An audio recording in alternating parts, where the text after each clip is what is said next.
These aren't for everyone, the flight attendant sneered deliberately, withholding a blanket from the shivering 12-year-old girl. Humiliated, Jasmine Washington tried to shrink into her first-class seat, wishing her father was there.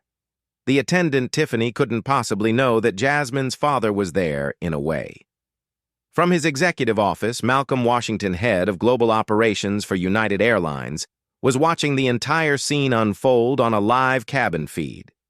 His daughter's text about being cold had prompted his concern, but what he was witnessing was blatant discrimination, and he was about to make a call directly to the cockpit.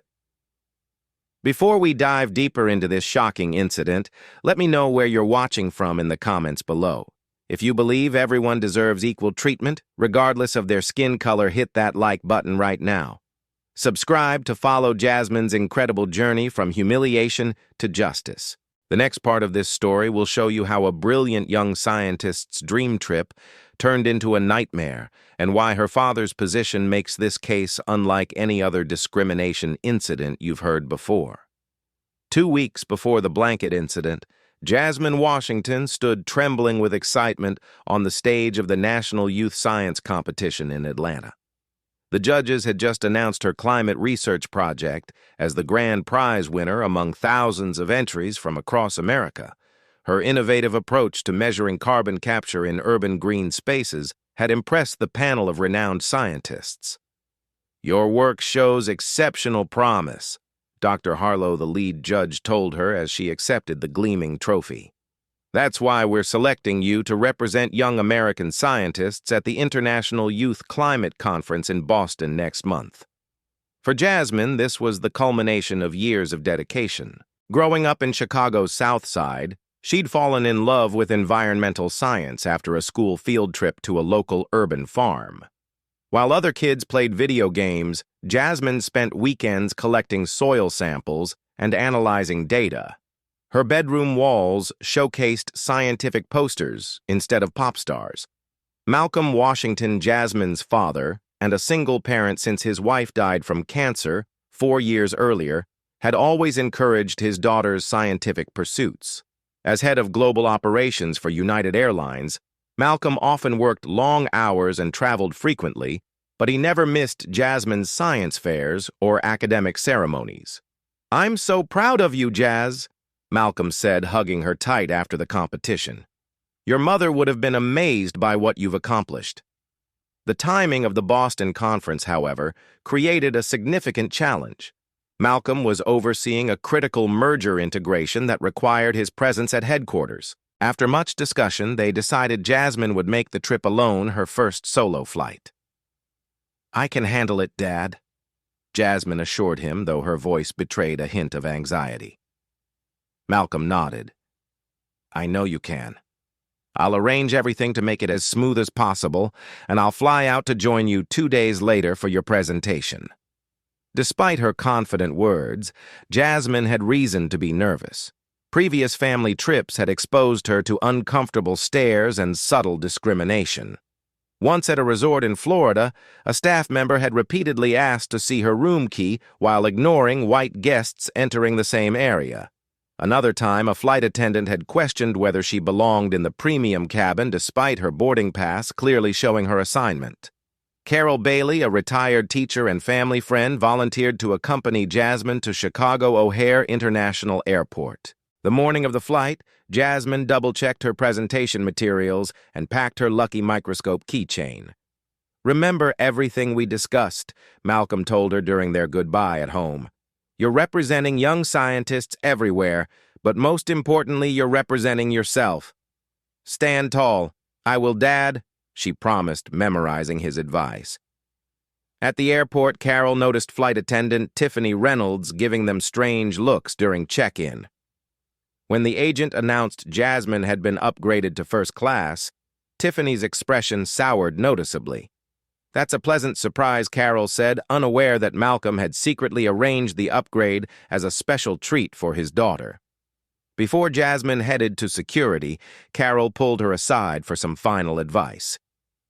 "Keep to yourself, be polite, and remember that as a young black girl traveling alone, some people may treat you differently. Don't give anyone a reason to complain about your behavior. Jasmine nodded solemnly, familiar with these warnings that were a necessary part of her upbringing. She hugged Carol goodbye, squared her shoulders, and walked toward the security checkpoint, with her boarding pass clutched tightly in hand, excitement and nervousness battling within her. Jasmine approached the first-class boarding lane with her ticket and passport in hand. Despite her careful preparation and the confidence Malcolm had instilled in her, she felt a flutter of anxiety as other passengers, all adults, most of them white business travelers, glanced at her with varying degrees of curiosity and surprise. Flight attendant Tiffany Reynolds stood at the entrance to the jet bridge, checking boarding passes. When Jasmine presented hers, Tiffany's eyebrows shot up. "First class?" she asked, making no effort to hide her skepticism. She examined Jasmine's boarding pass with unusual scrutiny, turning it over and holding it up to the light as if checking for counterfeiting. "Are you sure you're at the right gate?" "Yes, ma'am," Jasmine replied politely, just as her father had taught her. Tiffany looked from the boarding pass to Jasmine and back again. "And this is definitely your boarding pass, not your parents'." A white businessman in line behind Jasmine cleared his throat loudly. "The line's backing up," he said, checking his watch. "The kid has a first-class ticket. What's the problem?" Tiffany flashed him a customer service smile completely different from her expression toward Jasmine. "Just doing my job, sir, making sure everyone's in the right place." She reluctantly handed the boarding pass back to Jasmine. "Go ahead." The businessman Troy Dixon gave Jasmine a reassuring nod as she proceeded down the jet bridge. Tiffany's face hardened again as she turned back to Troy. Aboard the aircraft's senior flight attendant, Brandon Morris was greeting passengers at the door. He smiled at Jasmine, but his expression faltered when Tiffany caught his eye from the jet bridge and gave a barely perceptible head shake. "Sat 3A is on your right," Brandon told Jasmine. His initial warmth noticeably cooled. Jasmine found her window seat and stored her backpack under the seat in front of her. She watched as other first-class passengers boarded, all receiving warm welcomes from the crew. Several glanced at her with surprise, but most returned to their phones or magazines after the initial curiosity. Troy Dixon took the aisle seat next to her. "First time flying first class?" he asked kindly. "Yes, sir," Jasmine answered. "I'm going to a science conference in Boston." "Really? That sounds impressive." Their conversation was interrupted when Tiffany appeared beside their row. "Can I see your boarding pass again?" she asked Jasmine, ignoring Troy completely. Jasmine dutifully retrieved it from her pocket and handed it over. Tiffany studied it again, lips pursed. "Is there a problem?" Troy asked, his voice carrying an edge. "Just double-checking," Tiffany said, reluctantly returning the boarding pass. "We sometimes have passengers who get confused about their seating assignments." As she walked away, Troy muttered, "Third check for the same boarding pass." Interesting coincidence. Jasmine settled into her seat, determined to enjoy the experience. Despite the uncomfortable start, she was dismayed to discover that the air vent above her seat was blasting freezing air directly onto her face and arms. She tried adjusting it, but the vent seemed stuck at full blast. When Brandon came by offering pre-departure beverages, Jasmine politely asked, "Excuse me, could you help me adjust this air vent? I can't seem to turn it down." Brandon glanced at the vent, then at her. "They're automatic, climate-controlled. Nothing I can do."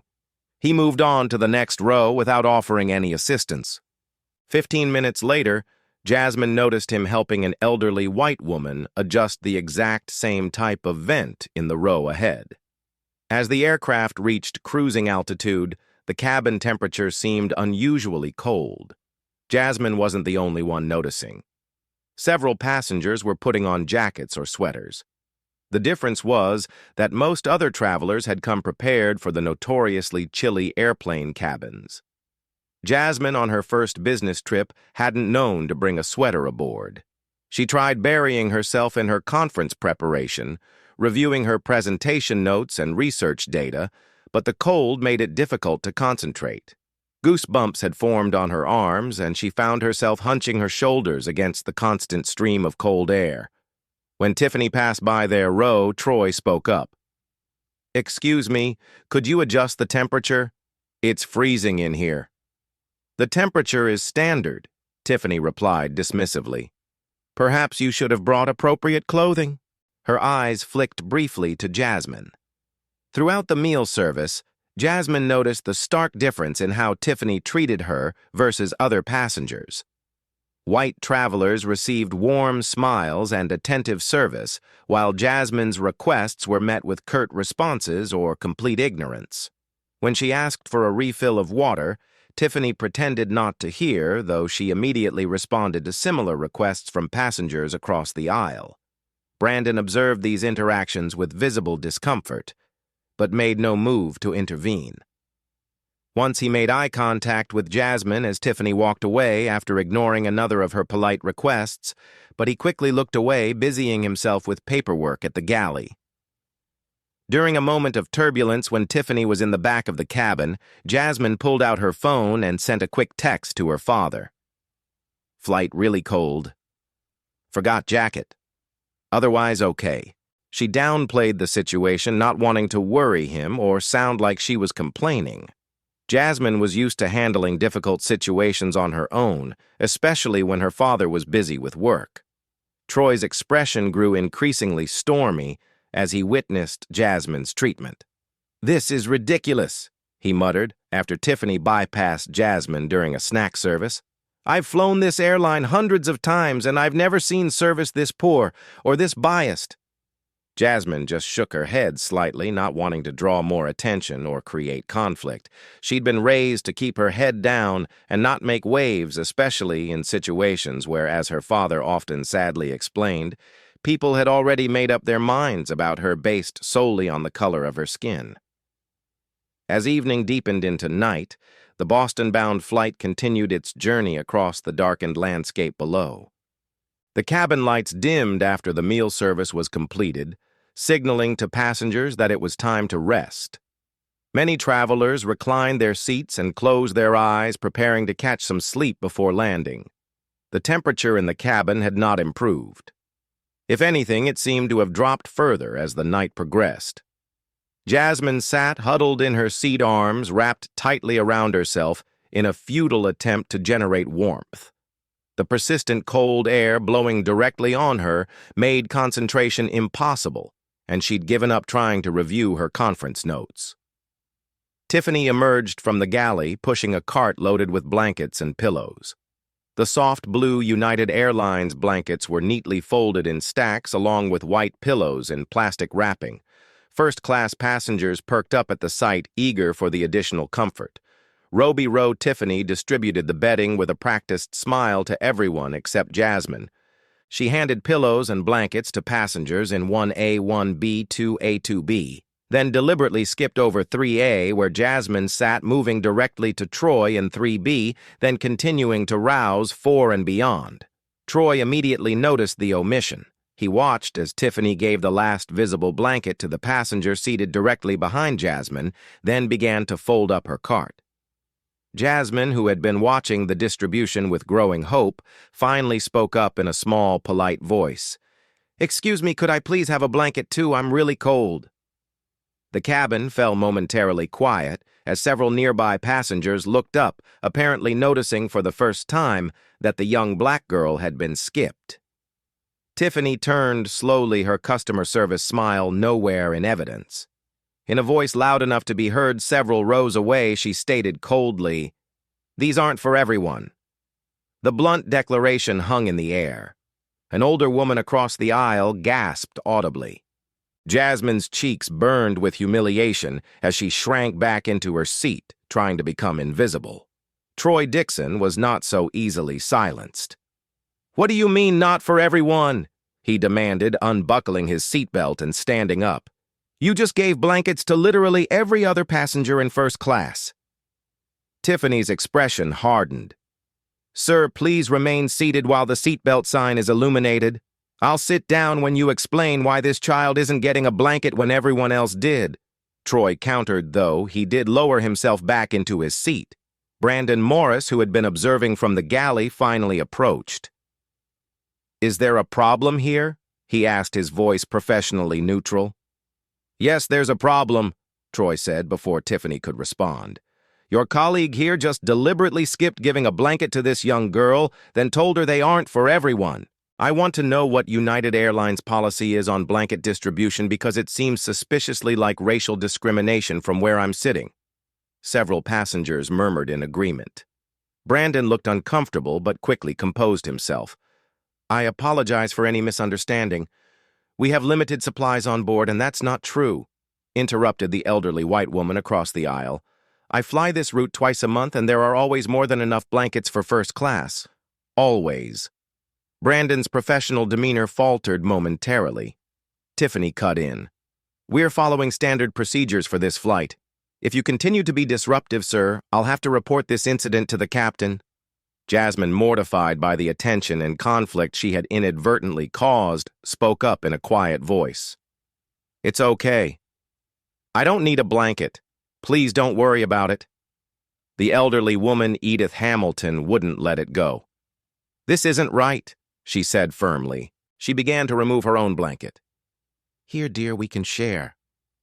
"I don't need the whole thing." Tiffany stepped forward quickly. "Ma'am, blankets are assigned to specific seat numbers for inventory purposes. Sharing isn't permitted under our current CO protocols." This was clearly a fabrication, and several passengers exchanged knowing glances. No such policy had ever been mentioned on any United flight before or after the pandemic. "That's ridiculous," Edith replied, but hesitated with the blanket half removed. Jasmine shook her head quickly. "Thank you, but please keep your blanket." "I'm fine, really." Troy, fuming, silently removed his sports jacket and handed it to Jasmine. "Here. It's not much, but it's better than nothing." "Sir, interfering with another passenger's comfort," Tiffany began, "is what Troy challenged. Against United Airlines policy.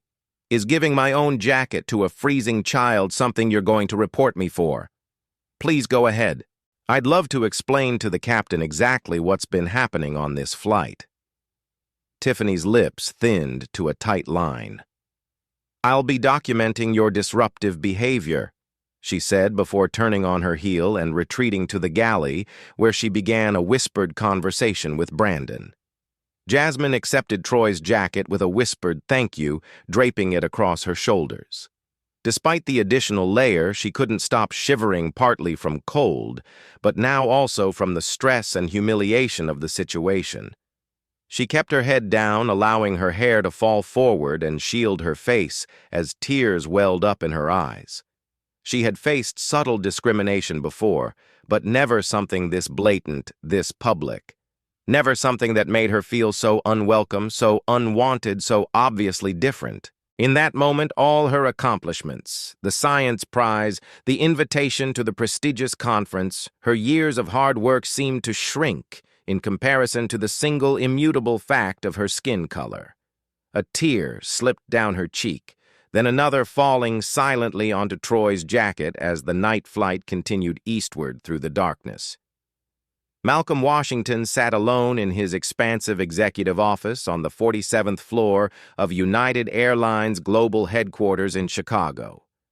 The clock on his wall showed 11:42 p.m., but his day was far from over. Spread across his desk were documents related to the airline's merger with SkyWest, a strategic acquisition that would strengthen United's domestic network and provide critical feeder traffic to international routes. The merger had consumed Malcolm's attention for weeks, requiring late nights and early mornings. As head of global operations, his approval was needed on countless integration plans affecting everything from route structures to maintenance protocols. Tonight, an unexpected issue with pilot seniority list integration had kept him working hours past his intended departure time. His phone buzzed with an incoming text. Malcolm glanced at it, expecting another update from the legal team working on the merger. Instead, he saw Jasmine's name. The message had actually arrived 3 hours earlier, but in the crush of work demands he hadn't noticed. Flight really cold. Forgot jacket. Otherwise okay. Malcolm frowned slightly. Jasmine wasn't one to complain about minor discomforts. For her to mention the temperature, it must be unusually cold. He checked the flight status on his computer and saw that United 2467 was currently over Pennsylvania, scheduled to land in Boston in approximately 2 hours. Concerned, Malcolm picked up his desk phone and dialed the airline's operations control center. "This is Malcolm Washington.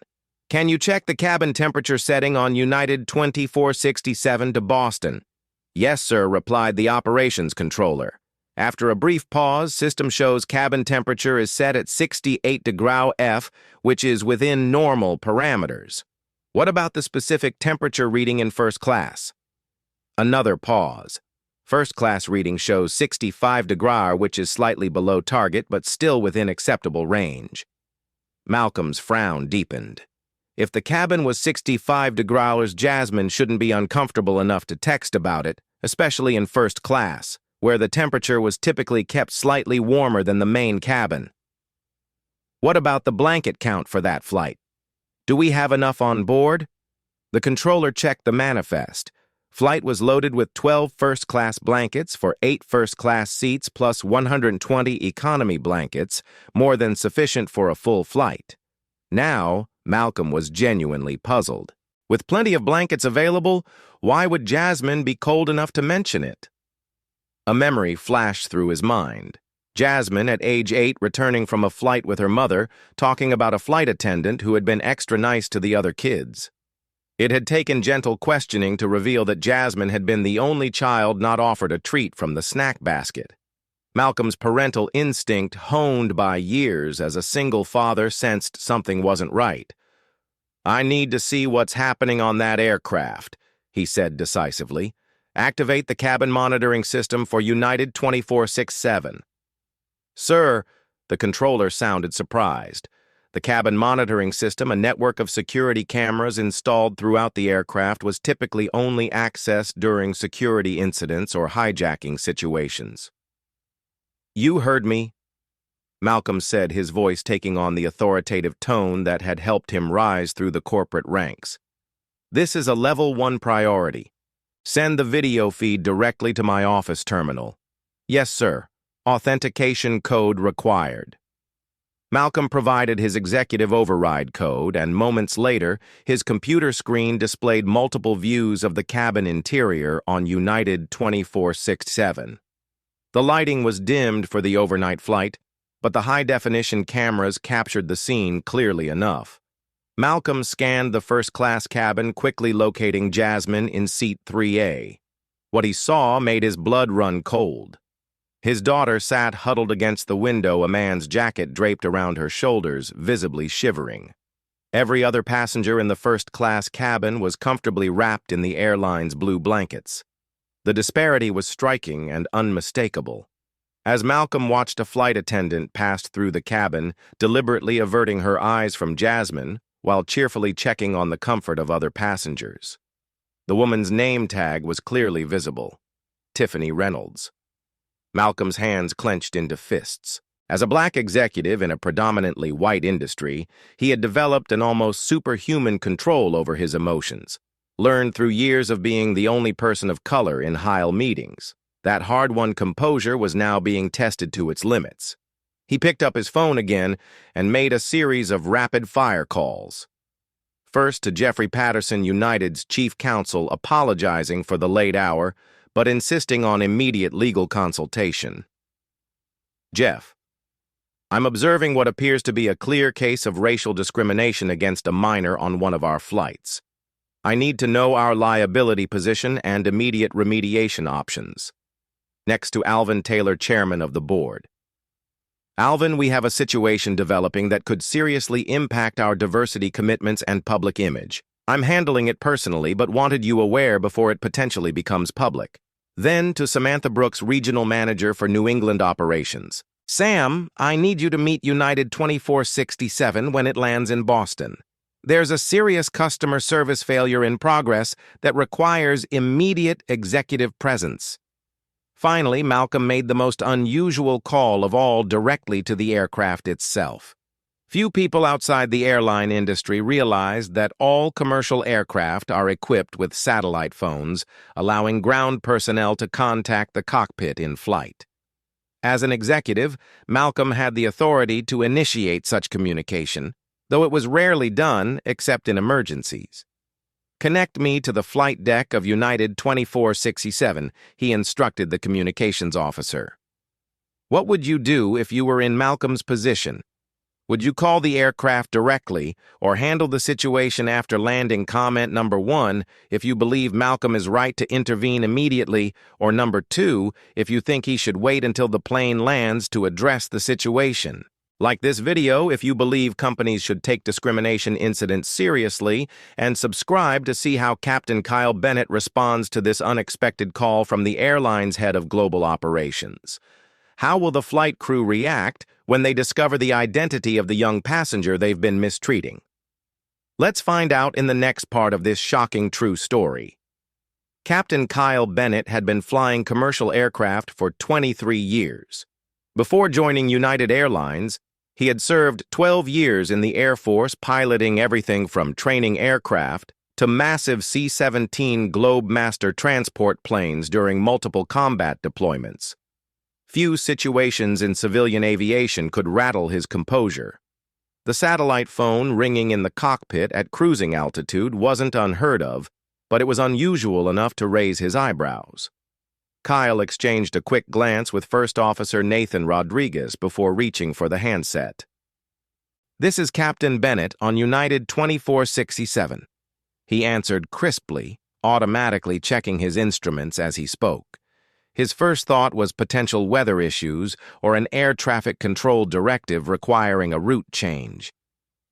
"Captain Bennett, this is Malcolm Washington, head of global operations at United Airlines headquarters." Kyle straightened in his seat. Executives at Washington's level didn't make casual calls to in-flight cockpits. His mind rapidly assessed possible scenarios: major security alert, operational emergency, or some high V-value passenger requiring special handling. "Yes, sir. How can I help you, Captain?" "I have reason to believe there's a serious situation developing in your first-class cabin involving discriminatory treatment of a minor passenger." Not what Kyle had expected. He frowned, thinking of the cabin crew he'd worked with for years. Brandon Morris was a seasoned professional, and while Tiffany Reynolds was relatively new to international routes, her record had been clean as far as he knew. "Can you elaborate, sir? The passenger in question is my daughter, Jasmine Washington, seated in 3A. Kyle felt a jolt of surprise. He'd had no idea the head of global operations had family aboard his aircraft. The manifest would have shown the Washington name, but there was no flag in the system indicating any relationship to executive leadership. Malcolm continued, his voice controlled, but with an underlying intensity that Kyle recognized from his own military days. The sound of someone working very hard to maintain professional composure under extreme stress. "I've accessed the cabin monitoring system and observed that my daughter appears to be the only passenger in first class denied a blanket. She's visibly cold and distressed. Other passengers appear to be attempting to assist her, which suggests they've also noticed differential treatment." Kyle listened with growing concern. As aircraft commander, he was ultimately responsible for everything that happened on his flight, including the actions of his cabin crew. Discrimination of any kind violated not only company policy, but his personal code of ethics. "I understand, sir. I'll investigate immediately. May I ask if you've had any communication with your daughter about this situation?" "A text message reporting she was very cold, which prompted my investigation. She downplayed the situation, which is typical of her. Jasmine isn't one to complain." Kyle made a quick decision. "Mr. Washington, I'll personally look into this right now. I'll report back in 15 minutes. "Thank you, Captain. I appreciate your prompt attention." As Kyle hung up the phone, Nathan raised an eyebrow. "Problem potentially serious one. I need to check the cabin. Take the controls." "I have the aircraft," Nathan confirmed, following standard protocol for transfer of command. Kyle removed his headset and left the cockpit, securing the door behind him. The first-class cabin was dimly lit, with most passengers either sleeping or watching movies on their personal screens. His experienced eyes immediately picked out the girl in 3A. A young black child who couldn't be more than 12 or 13 punched against the window with what appeared to be a man's suit jacket wrapped around her shoulders. The contrast was striking. Every other passenger in the premium cabin was comfortably nestled under identical blue United Airlines blankets. Only this child lacked one. Kyle approached Brandon, who was organizing items in the forward galley. "A word, please." Brandon followed him to a more private corner. "What's up, Captain, the girl in 3A? Why doesn't she have a blanket when everyone else does?" Brandon's expression flickered with something. Discomfort, perhaps guilt. Tiffany handled the blanket distribution. She reported, "We ran short. Kyle had been flying long enough to recognize evasion when he heard it. Is that so? Because according to our load manifest, this flight was stocked with 12 first-class blankets for 8 seats." Brandon's gaze dropped. I'm not sure what happened then." "I think you do," Kyle said quietly. "And I think we both know what this looks like." Before Brandon could respond, Kyle moved through the cabin to where Tiffany was chatting with a male passenger in the last row of first class. Her smile vanished when she saw the captain. "Tiffany, I need to speak with you now." In the galley, Kyle didn't waste time. "Why does the passenger in 3A not have a blanket?" Tiffany's response came too quickly, too rehearsed. "We ran out. It happens sometimes when the ground crew doesn't stop." Kyle interrupted. "I've already checked our manifest. We have more than enough blankets on board." "Well, I looked everywhere and couldn't find enough," Tiffany insisted.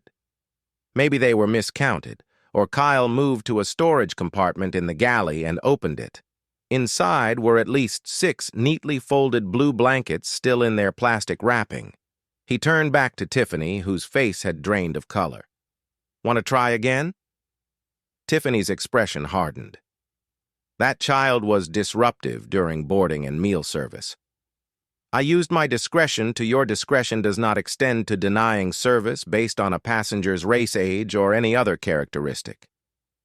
Kyle cut in, his military bearing evident in his rigid posture and clipped tones. "That child is not only a paying first-class passenger, but happens to be the daughter of Malcolm Washington, our head of global operations." The blood drained from Tiffany's face. "What? How was I supposed to know that you weren't?" "That's the point. You're supposed to treat every passenger with the same level of respect and service, regardless of who they are or what they look like." Kyle took a blanket from the compartment and a packet of hot chocolate from another drawer. "Heat this up," he instructed Brandon, handing him the beverage packet. "And bring it to 3A immediately, along with our most sincere apologies." To Tiffany, he said, "Stay in the galley until I return. We'll discuss this further after I've spoken with the passenger." Kyle approached Jasmine with the blanket, maintaining a friendly but professional demeanor to avoid drawing more attention to her. "I believe you requested this earlier," he said quietly, offering the blanket. "I apologize for the oversight." Jasmine looked up with surprise, quickly wiping away traces of tears. "Thank you," she whispered, accepting the blanket with hands that trembled slightly. Kyle crouched beside her seat to bring himself to her eye level, speaking softly to maintain her privacy. "I want to personally apologize for your experience on our flight today. It falls far short of how United Airlines expects our passengers to be treated, and I'm taking steps to address it immediately." Jasmine nodded, clearly uncomfortable with the attention, but visibly relieved to finally have a blanket. "Brandon will bring you some hot chocolate in a moment. Is there anything else you need to be comfortable for the remainder of our flight?" "No, sir. This is fine. Thank you. You're very welcome." Kyle hesitated, then added gently, "Your father sends his regards." Jasmine's eyes widened in surprise, and Kyle gave her a reassuring smile before returning to the cockpit. Once back at the controls, Kyle called Malcolm Washington on the satellite phone. "Mr. Washington, Captain Bennett here. I've investigated the situation and confirmed that your daughter was indeed inappropriately denied standard first-class service items. I've personally delivered a blanket to her and arranged for a hot beverage. More importantly, I've identified what appears to be a pattern of discriminatory behavior from one of our flight attendants. Thank you, Captain. What actions are you taking? Based on what I've observed and statements from crew members, I believe the appropriate course of action is to divert to the nearest suitable airport and remove the flight attendant in question from duty pending a full investigation. There was a moment of silence before Malcolm responded. I appreciate your decisive action, Captain. I agree with your assessment. We'll divert to Cleveland Hopkins International. I'll coordinate with operations for a replacement crew member to minimize further delay to Boston. Understood. I'll have our ground team standing by in Cleveland. And Captain, yes, sir. Thank you for doing the right thing. Kyle ended the call and briefed Nathan on the situation. Then he picked up the cabin announcement microphone, knowing the next few hours would be challenging for everyone aboard, but also knowing that leadership sometimes required difficult decisions. Ladies and gentlemen, this is Captain Bennett speaking. I regret to inform you that we will be making an unscheduled landing in Cleveland due to a crew issue. We expect to be on the ground for approximately 1 hour while we address this matter. I apologize for the inconvenience and will provide more information as it becomes available. As he set the new course for Cleveland, Kyle reflected on the core values that had guided his military and civilian career: integrity, service, and respect for every individual, regardless of rank or background. Today, those values required him to take a stand, even if it meant disrupting 200 passengers' travel plans. Some principles simply weren't negotiable. The mood in the cabin shifted perceptibly after Captain Bennett's announcement. Passengers who had been dozing jolted awake, checking their watches and exchanging concerned glances. Others removed headphones, suddenly alert to the unexpected development. The phrase crew issue sparked immediate speculation, with whispered theories spreading from row to row. In first class, Tiffany Reynolds stood rigidly by the galley, her face a mask of professional neutrality that barely concealed her growing anxiety. She had served on enough flights to know that unscheduled diversions for crew issues typically meant one thing: someone was about to be removed from the aircraft. Brandon Morris approached her, speaking in a low voice. The captain just informed me we're diverting to remove you from the flight. Tiffany's professional veneer cracked. What, that's ridiculous. Over a blanket. It's not about the blanket, Brandon hissed. It's about discriminating against a passenger who turns out to be the daughter of Malcolm Washington, who head of global operations for the entire airline. Brandon explained, disbelief coloring his voice at her ignorance of the executive leadership. Basically, the captain's boss's boss's boss. Tiffany's expression shifted from indignation to dawning horror as she processed the implications. How was I supposed to know who she was? That's exactly the point, Brandon replied, shaking his head. You shouldn't treat any passenger differently regardless of who they are or who their parents might be. Across the aisle, Troy Dixon had overheard enough of the conversation to piece together what was happening. He leaned toward Jasmine, who sat wrapped in her blanket, sipping the hot chocolate Brandon had delivered earlier. Sounds like your dad might be someone important with the airline, he said quietly. Jasmine looked down at her cup, clearly uncomfortable. He works for United, she acknowledged softly. I didn't want to say anything. I didn't want special treatment. I just wanted to be treated like everyone else. The simple dignity in her statement struck Troy deeply. That's all anyone should expect, he agreed. Equal treatment shouldn't depend on who your parents are. Behind them, other passengers who had witnessed the blanket incident earlier were now connecting the dots. Edith Hamilton, the elderly woman who had offered to share her blanket, was busily writing in a small notebook, documenting everything she had observed with meticulous attention to detail. Young lady, she called softly to Jasmine, would you mind telling me your full name for my notes? I want to make sure I have everything correct. Before Jasmine could respond, Troy intervened.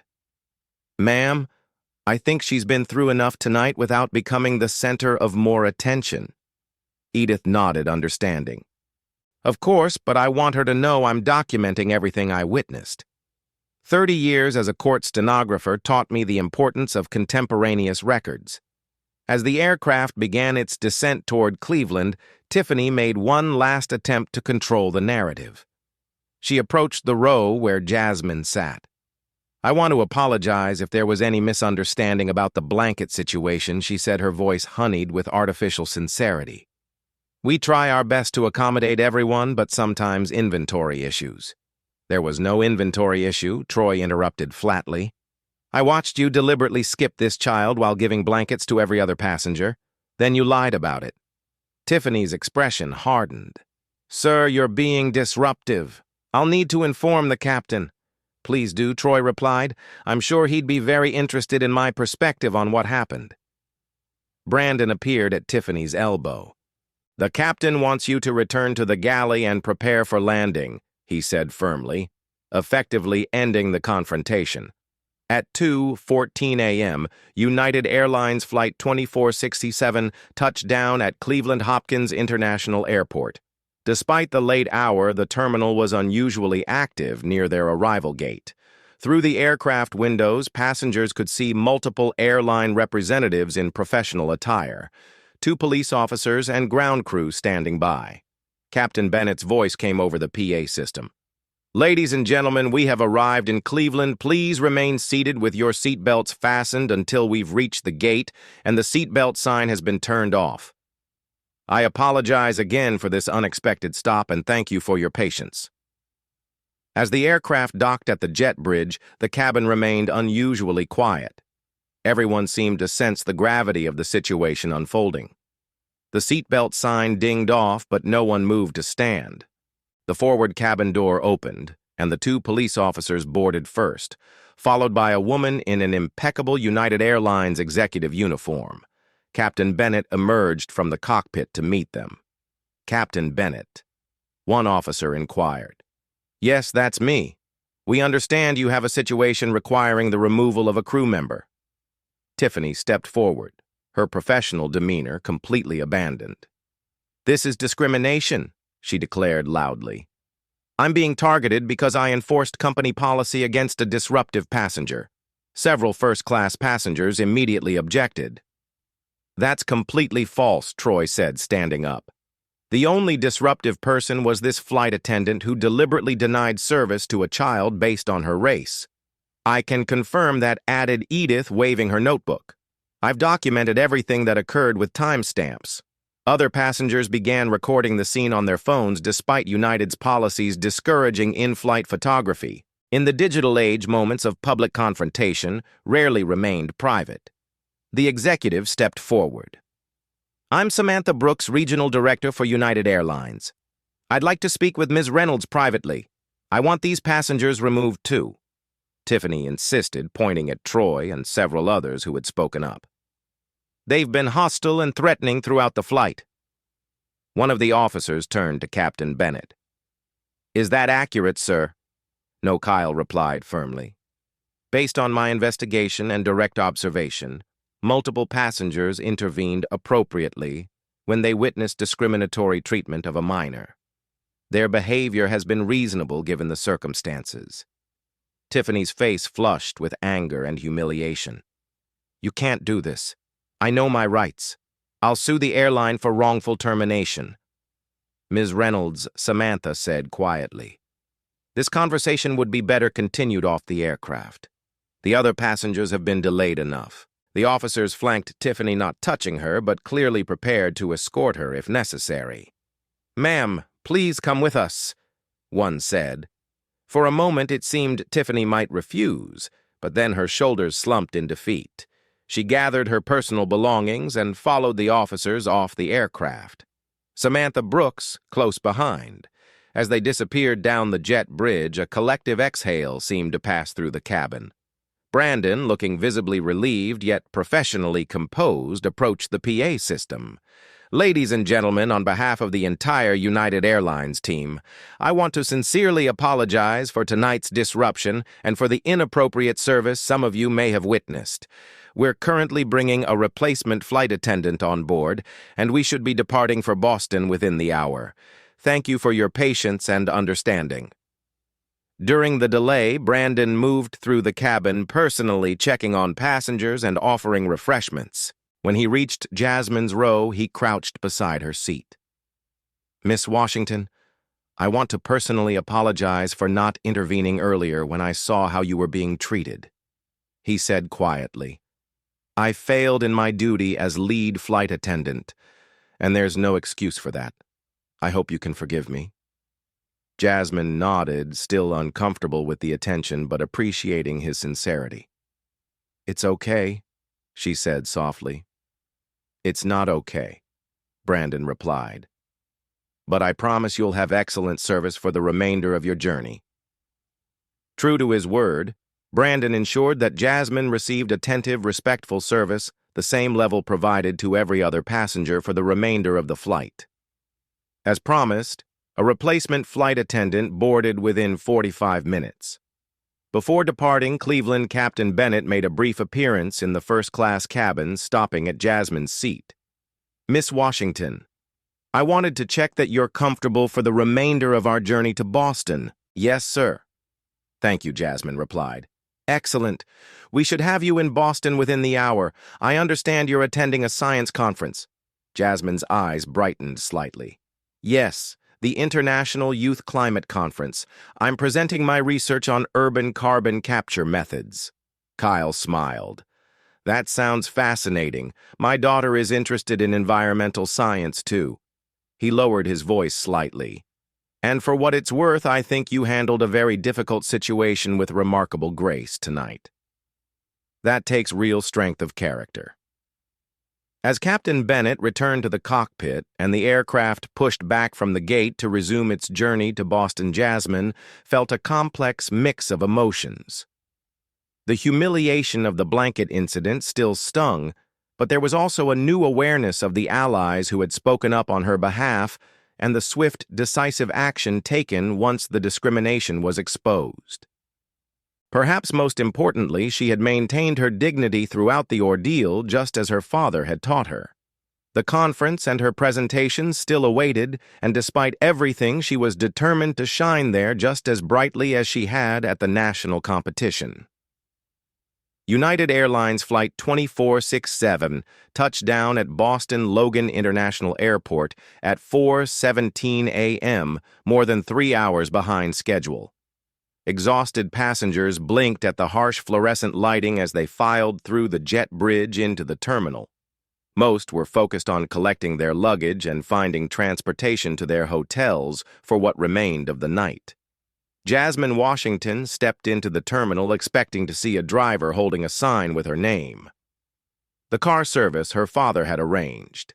Instead, she was met with an unexpected sight, a cluster of news crews with cameras and microphones, and at their center, Malcolm Washington himself. "Dad," Jasmine called out in surprise. Malcolm turned at the sound of her voice, his normally composed executive demeanor giving way to the relief of a worried father. He strode toward her, arms outstretched, and enveloped her in a tight embrace. "Jazz," he murmured into her hair. "I'm so sorry about what happened. You didn't have to come early," she said, though she clung to him with equal intensity. "Yes, I did." Malcolm pulled back slightly to look at her face. "Are you okay?" Before Jasmine could answer, they were surrounded by reporters, cameras flashing and questions overlapping. "Mr. Washington, can you confirm that your daughter was racially profiled on a United flight tonight? Is it true?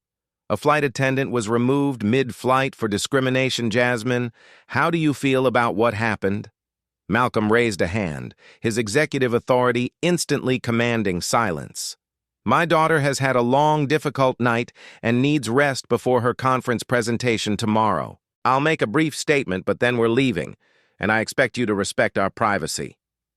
The reporters fell silent, cameras still rolling. Tonight my daughter experienced discrimination while traveling as an unaccompanied minor on our airline. Malcolm began, his voice measured but resonant with controlled emotion. What happened reflects a systemic issue that extends far beyond a single flight attendant or a single incident. It reveals how implicit bias can manifest in everyday interactions, causing harm to innocent people. In this case, a child traveling alone to represent young American scientists at an international conference. He continued, "I'm speaking not just as an airline executive, but as a father. The fact that my position gave me the ability to intervene is a privilege that most parents of color don't have when their children face similar treatment. That reality requires serious reflection and action from all of us in positions of authority." Malcolm put his arm around Jasmine's shoulders. "United Airlines has begun a full investigation, and I've recused myself from direct involvement to avoid any conflict of interest. That's all I'll say for now. Thank you." As Malcolm guided Jasmine toward the exit, ignoring further questions from reporters, Troy Dixon approached them. "Mr. Washington, I was seated next to Jasmine on the flight. I just wanted to say she handled herself with incredible poise tonight. You should be very proud." "Thank you," Malcolm replied, shaking Troy's hand. "And thank you for looking out for her. No thanks needed. It was the right thing to do." Troy handed Malcolm a business card. "I'm the education director at the Dixon Foundation. If there's ever anything we can do to support Jasmine's scientific pursuits, please let me know." By the time Malcolm and Jasmine reached their hotel, video clips from the Cleveland confrontation were already circulating on social media. Passengers had recorded Tiffany's removal from the aircraft and her accusations against disruptive passengers, along with the contradicting statements from other travelers. One passenger had even captured Brandon's public apology to Jasmine, though her face was thankfully not clearly visible in the footage. The hashtag Dacier blankets are for everyone began trending nationally by sunrise, becoming a rallying cry against everyday discrimination. Social media users shared their own experiences of differential treatment in commercial settings, particularly during travel. Within hours, the story had expanded far beyond a single incident on one flight, sparking a broader conversation about race privilege and accountability in customer service environments. As dawn broke over Boston United Airlines, stock price dipped 3% in pre-market trading as investors anticipated public relations damage. The corporate communications team convened an emergency meeting to craft a response that would address the incident without creating additional liability. The initial statement, released at 8:00 a.m. Eastern Time, acknowledged a serious service failure and promised appropriate action, but many viewed it as insufficient given the circumstances. Meanwhile, Jasmine tried to focus on finalizing her conference presentation. Seated at the desk in her hotel room, she reviewed her slides while Malcolm handled a steady stream of calls, carefully screening media requests and messages of support that were pouring in. "Dad," she asked during a brief lull, "is this going to hurt your job?" Malcolm set down his phone and turned to his daughter. "Don't worry about my job, Jazz. I'm more concerned about how this is affecting you." "I'm okay," she said, though her voice lacked conviction. "But all these cameras and reporters, what if they show up at the conference? I just want to present my research like everyone else." Malcolm nodded, understanding. "I've already spoken with the conference organizers. They're increasing security and have a plan to shield student presenters from any media disruption." He hesitated, then added, "But I want you to know that you have choices here. If you'd prefer to skip the conference and go home, that's completely fine." Jasmine considered this for a long moment, then straightened her shoulders. "No, I earned my place there. I'm going to present my research." Malcolm smiled, pride evident in his expression. "That's my girl." By mid-morning, the story had expanded to national news networks. Edith Hamilton, the elderly passenger who had offered to share her blanket, appeared on a morning show identified now as a retired civil rights attorney with the ACLU. What struck me most, she told the interviewer, was how this child maintained her dignity throughout an experience that would have left many adults in tears. She wasn't asking for special treatment, quite the opposite. She just wanted the same basic courtesy extended to every other passenger. Troy Dixon also received media attention when journalists discovered his position with the Dixon Foundation, a major education philanthropy focused on expanding STEM opportunities for underrepresented students.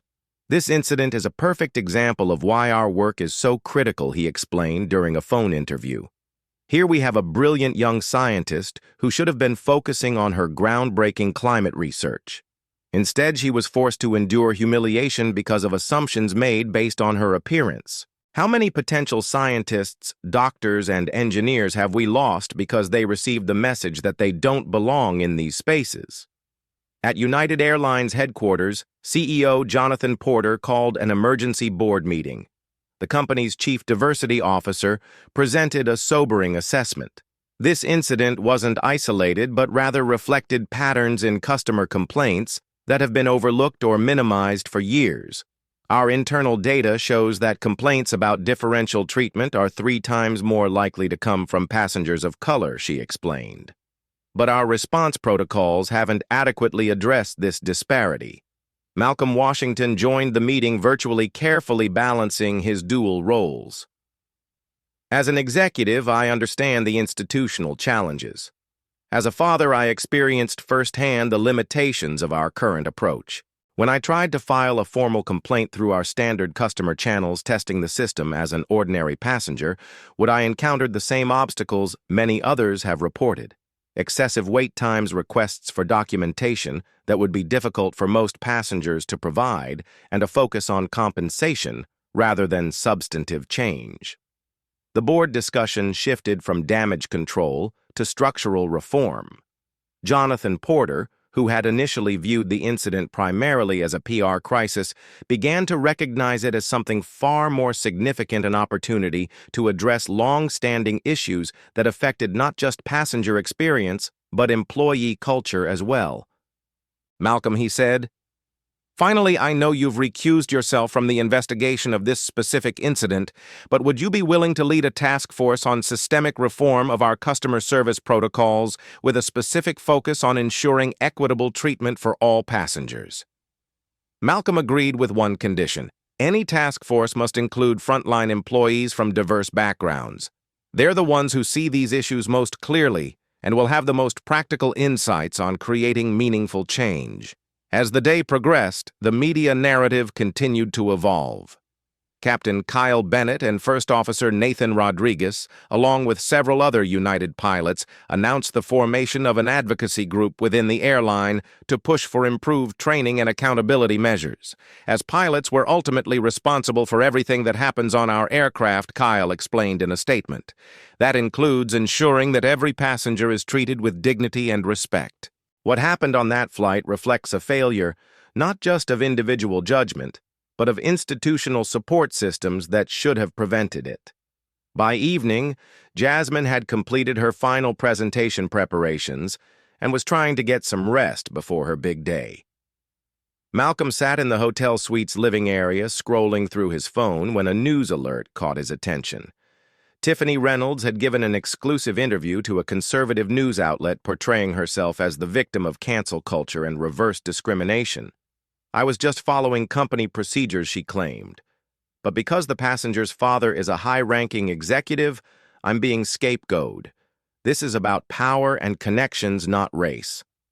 Malcolm sighed heavily, unsurprised but disappointed. He forwarded the link to United's legal team without comment. As he did so, another message arrived. This one from Brandon Morris, the lead flight attendant, who had initially failed to intervene but later apologized. "Mr. Washington," the message read, "I've submitted a formal statement documenting previous incidents I witnessed involving Ms. Reynolds' treatment of minority passengers. I should have reported these earlier and accept full responsibility for my inaction. I'm requesting to meet with the diversity training team to share my experience as an example of how bystander silence enables discrimination." Your daughter showed more courage than many adults, myself included. I'll never forget that lesson. Malcolm stared at the message for a long moment, recognizing it as something more valuable than any PR statement, a genuine acknowledgement of responsibility and commitment to change. Perhaps he thought some good might come from this difficult experience after all. The morning of the International Youth Climate Conference dawned bright and clear in Boston. Jasmine Washington sat at the hotel room desk, making final adjustments to her presentation, while occasionally glancing nervously at the window.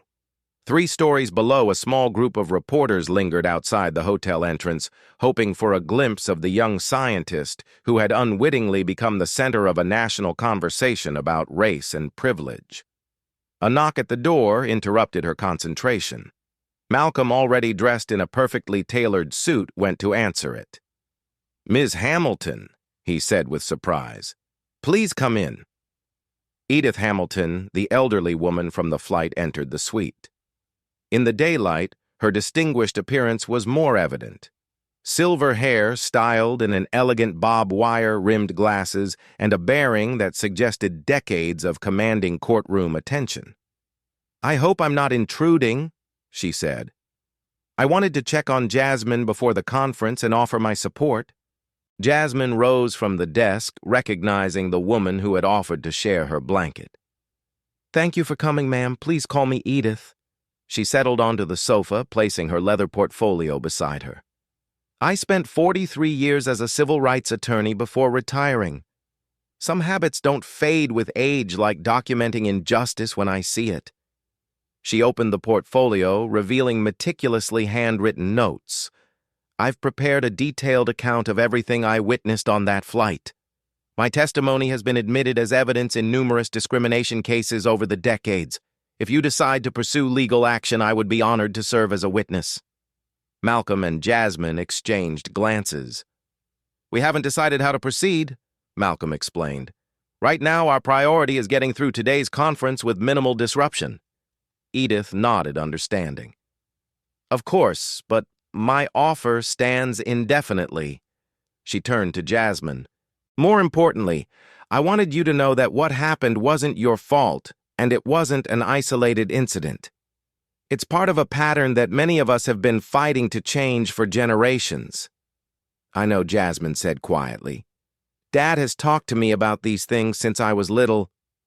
"Then you're fortunate to have such a father," Edith replied.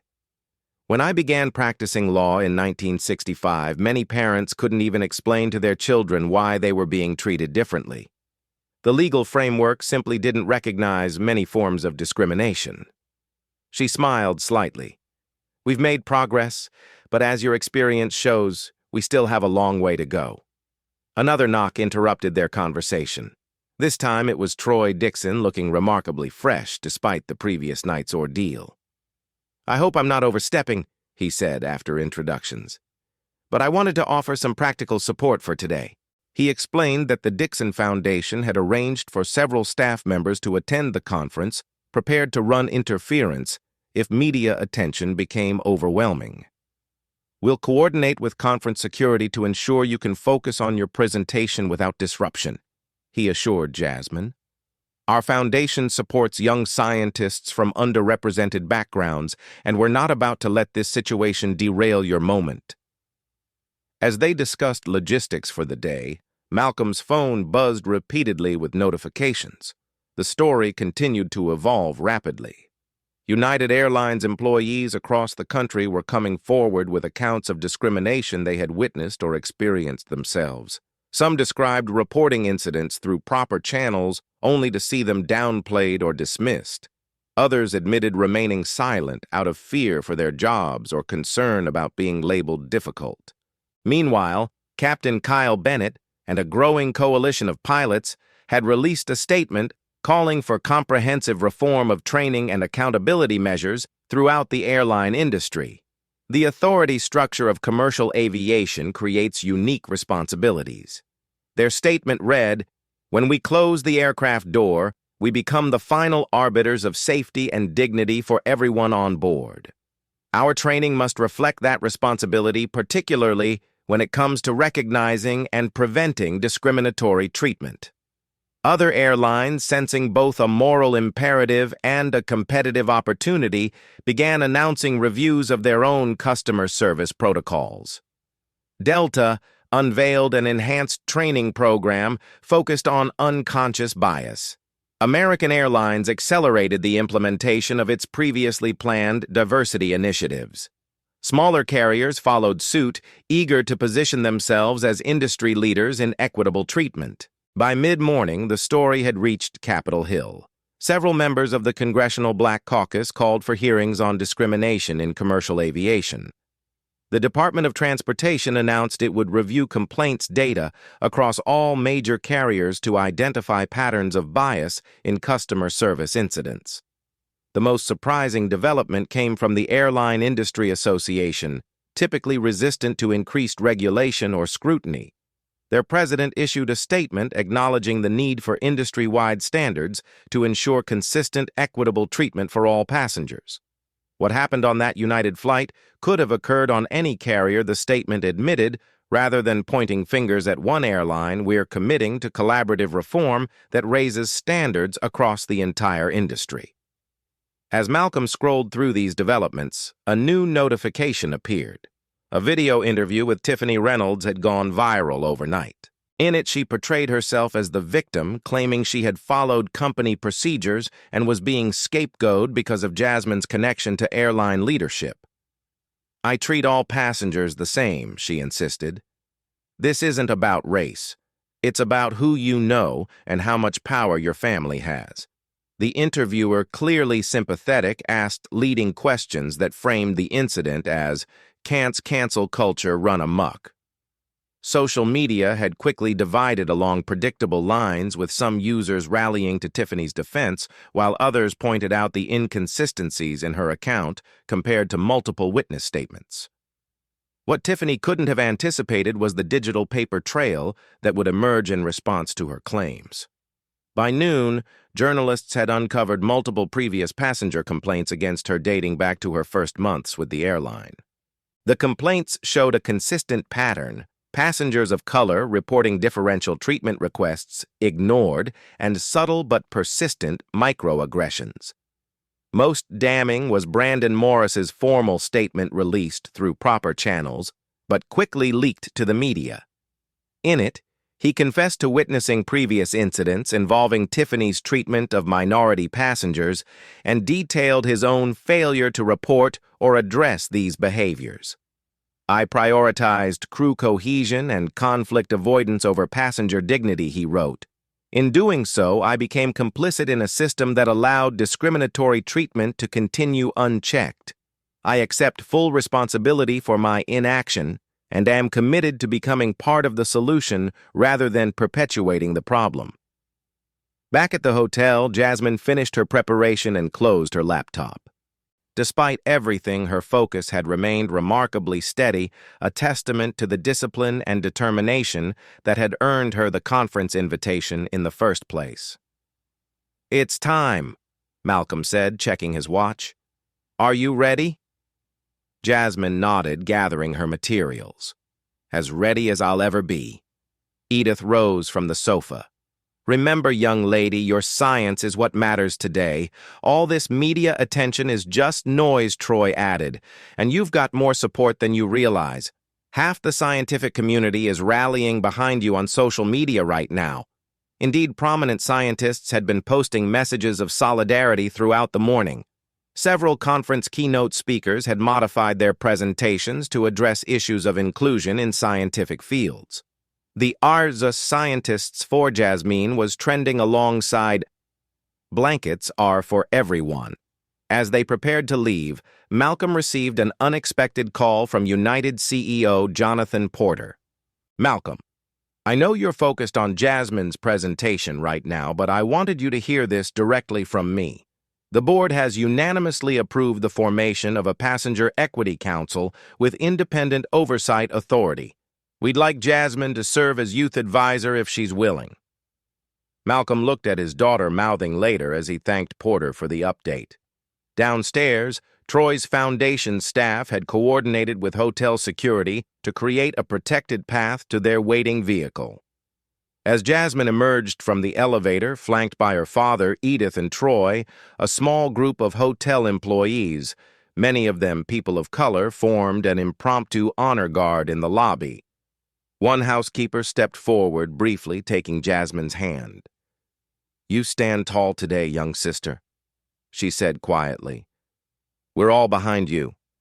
Jasmine blinked back, unexpected tears overwhelmed by the show of support. As their car pulled away from the hotel, she noticed a group of young black girls holding a handmade sign, "Future Scientists Supporting Jasmine."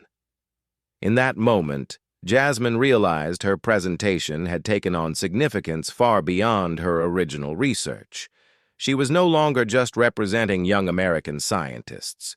She had become a symbol of resilience and dignity in the face of discrimination. It was a heavy responsibility for a 12-year-old, but looking at those girls with their hopeful signs, she understood why it mattered. The convention center came into view, its glass facade gleaming in the morning sun. Jasmine took a deep breath, centering herself for what lay ahead. Whatever happened inside those doors, she would face it with the same quiet strength that had carried her through the flight. Not just for herself, but for everyone who had ever been made to feel they didn't belong. The Boston Convention and Exhibition Center buzzed with activity as attendees from around the world gathered for the International Youth Climate Conference. Security had been noticeably enhanced, additional personnel stationed at entrances' credentials checked more rigorously media cordon to specific areas. The organizers had clearly prepared for the increased attention surrounding Jasmine Washington's presentation. Inside the main presentation hall, Jasmine waited backstage, reviewing her notes one final time. The magnitude of the moment wasn't lost on her. Beyond presenting her research, she had become an unwitting symbol in a national conversation about race privilege and belonging. Her hands trembled slightly as she scrolled through her slides. 5 minutes. Miss Washington, a conference coordinator, informed her. Jasmine nodded, then glanced at her father, who stood nearby with Troy Dixon and Edith Hamilton. Malcolm gave her an encouraging smile. "You've got this, Jazz." When her name was announced, Jasmine walked onto the stage with measured steps, her chin lifted slightly. The posture of dignified confidence Malcolm had taught her since childhood. The audience, larger than anticipated, greeted her with thunderous applause that continued far longer than for previous presenters. Some rose to their feet in a spontaneous standing ovation before she had spoken a single word. Jasmine waited for the applause to subside, then addressed the audience with remarkable poise for a 12-year-old. "Thank you for that warm welcome," she began, her voice steady despite her nerves. "I'm here today to present my research on carbon capture optimization in urban green spaces. But before I begin, I want to acknowledge something." She paused, gathering her thoughts. "Many of you are here because you've heard about what happened on my flight to Boston. While I appreciate your support, I want to shift our focus to what really matters, the climate science that brought us all together today." With that clear redirection, Jasmine launched into her presentation. Her research was genuinely groundbreaking. A novel approach to measuring and enhancing carbon sequestration in city parks and green roofs that could significantly increase urban environment's contribution to climate change mitigation. As she explained her methodology and findings, her initial nervousness gave way to the confident expertise of someone deeply passionate about their work. From the front row, Malcolm watched with immense pride. Despite everything she had endured, Jasmine's scientific brilliance shone through undiminished. Beside him, Troy nodded appreciatively at particularly innovative aspects of her research, while Edith beamed like a proud grandmother. When Jasmine concluded her presentation, the audience rose as one in a standing ovation that echoed throughout the hall. Questions from fellow scientists and climate experts followed, all focused respectfully on her research, rather than the incident that had brought media attention.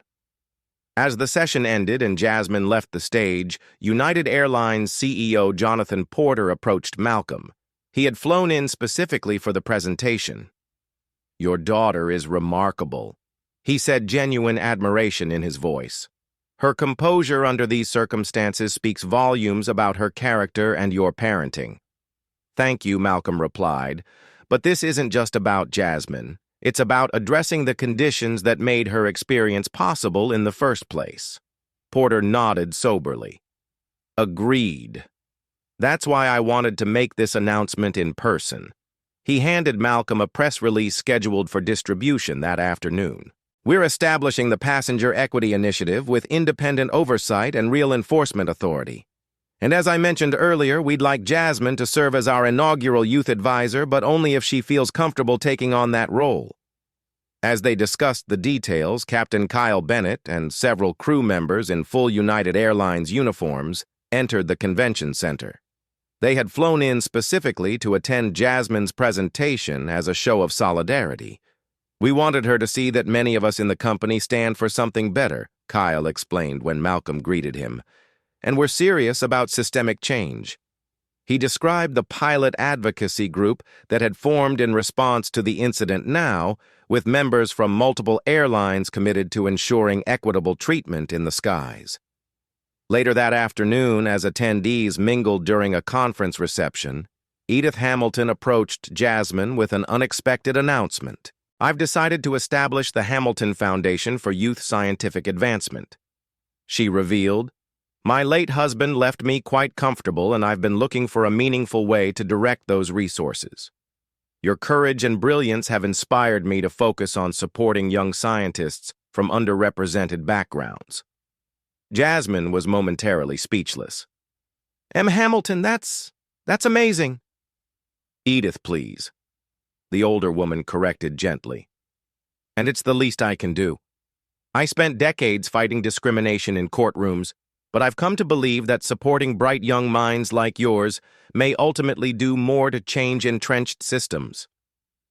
Not to be outdone, Troy Dixon announced that his foundation would establish the Jasmine Washington Scholarship Fund, providing financial support and mentorship for young climate scientists from minority communities. "We've already secured initial funding for 10 full scholarships," he told Jasmine and Malcolm. "Your experience highlighted exactly why this work matters. We lose too many brilliant minds when barriers of bias make them feel they don't belong in these spaces." The conference concluded with an unexpected industry announcement. Major airlines had collectively agreed to adopt what was being called the Jasmine Standard for Equity in Customer Service Training and Accountability. The initiative included standardized monitoring of service distribution patterns, transparent reporting of discrimination complaints, and whistleblower protections for employees who report bias incidents. Meanwhile, the consequences for Tiffany Reynolds continued to unfold. United Airlines had completed its investigation, revealing a pattern of complaints that had been inadequately addressed by previous supervisors. Her dismissal was formalized, accompanied by a company-wide message reaffirming zero tolerance for discriminatory behavior. More surprising was Brandon Morris's journey. Rather than being terminated for his initial failure to intervene, he had requested reassignment to the company's newly expanded diversity training program, where he would share his experience as a cautionary tale about bystander responsibility. "I can't change what I failed to do on that flight," he explained in a statement, "but I can help ensure other crew members make better choices when they witness similar situations." As Jasmine's time in Boston drew to a close, her research received unexpected additional recognition. The conference organizing committee awarded her project supplemental funding to expand her carbon capture study to multiple cities. Several environmental organizations expressed interest in implementing her methodology in urban planning initiatives worldwide. The night before their departure, Malcolm and Jasmine shared a quiet moment in their hotel suite, away from the constant attention of the past few days. "I'm so proud of you, Jazz," Malcolm said softly. "Not just for your brilliant research, but for how you've handled everything else. You've shown extraordinary grace under pressure." "I learned it from you," Jasmine replied. "All those talks we had about navigating spaces where people might treat me differently. I never expected to need those lessons quite so dramatically." Malcolm smiled sadly. I wish you hadn't needed them at all. That's the world I'm still working toward. Me too, Jasmine said, but maybe what happened will help move things in that direction, even a little bit. Their return flight to Chicago the next day offered a stark contrast to Jasmine's outbound journey. The crew greeted her by name with genuine warmth. The captain personally welcomed her aboard and invited her to visit the cockpit before departure. Every aspect of the service was impeccably professional and equitable. What Jasmine couldn't know was how her experience had already begun rippling through corporate America beyond the airline industry. Hotels, restaurants, retail chains, and service providers of all kinds were quietly reviewing their customer service protocols and training materials, recognizing their vulnerability to similar incidents.